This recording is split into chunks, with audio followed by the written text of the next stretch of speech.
is Dan, and I'd like to share my journey to recovery from trigger finger.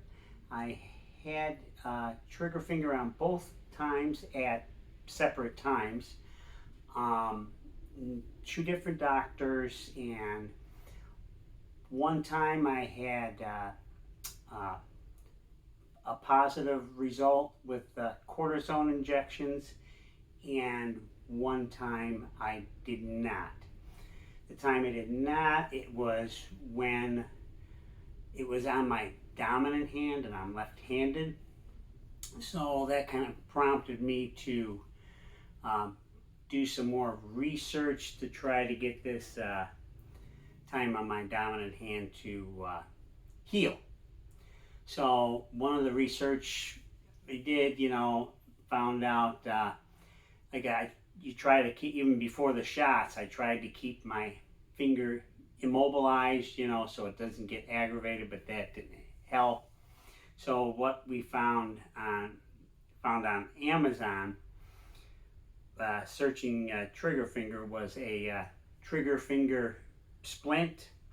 This one's from Vive. It's kind of wore out now, but I wore that for about 4 weeks, 24/7. Took it off to wash my hands and that, but that's about it. And that kind of helped the healing with the one on my dominant hand. So I also, and when I did the first time on my right hand, where the shot did work, the doctor gave me some exercises to do, and I just want to share those exercises with you. I'm still wearing my splint on and off. I still wear it at night, but I just want to show the exercise, and I think the exercise has really helped my hand get better and stronger and more flexible. It's kind of like finger yoga, for lack of a better term, and it doesn't do nothing that you really muscle down on anything. You take it pretty easy. And each exercise they suggested to do 3 times each for about 10 seconds, at least 3 times daily. Sometimes I do a little more, sometimes a little less, but I try to do at least 3 times a day for each exercise. And you don't do anything to really squeeze down on your hands or anything like that, because you don't want to damage what you're already trying to fix. So, and I really didn't start getting back into the exercising until I felt that little click that you get from the trigger finger go away. That's when I started doing the exercise. And then with the research also found that your hands in the morning are going to be a little more swollen, so the trigger finger might be a little more prevalent then. So, but I'll show you, what exercise you showed me, and like I said, it's made my hands better than they were before trigger finger. So I guess that got kind of a blessing in disguise. So one of the first, I do warm up. I'll warm my hands up a bit by rubbing, and also maybe with a cup of coffee. Hug the cup of coffee for a while to warm my hands up. So the first one is just closing your hands in a fist. Doesn't have to be tight, but you just closing it in a fist. You want to keep your wrists straight.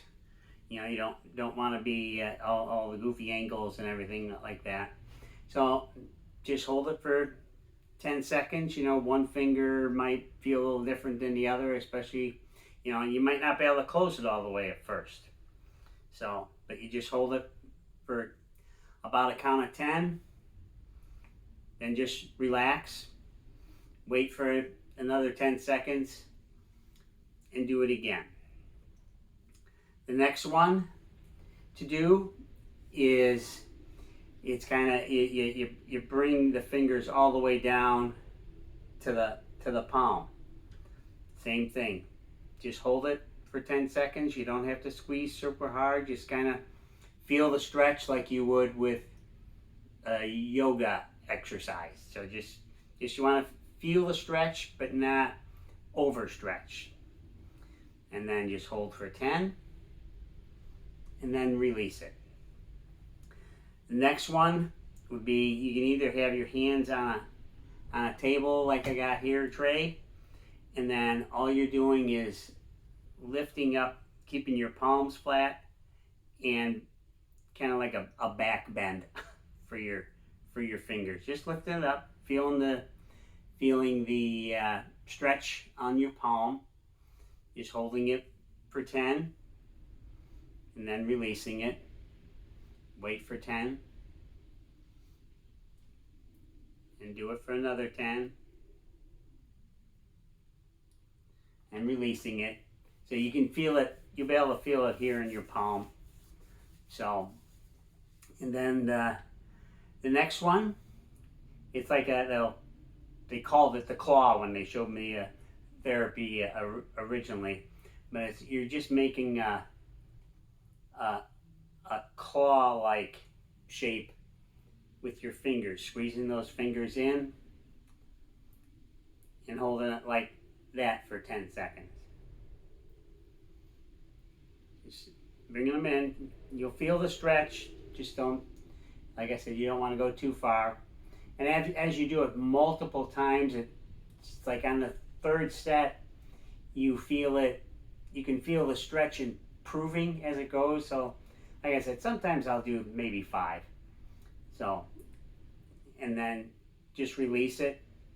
This one here does bother my knuckles a little bit. So a lot of times I'll rub them a bit after I go through that one, because the way my hands are, my knuckles do burn a little bit after that one. And the next one I got is you can either, like I said, either hands on a table or not. Splay your fingers out. Try to spread them out as far as you can. Don't want to tear them up, but you just want to spread them out as far as you can. And then you also now, for 10 seconds, then close them up and try to squeeze the fingers together as hard as you can. Just squeeze it. Not, like again, said again, don't get carried away. Squeeze them together and get those. Hold that for 10, and then give your hand some time to rest, 10 seconds or so between, and then do that again.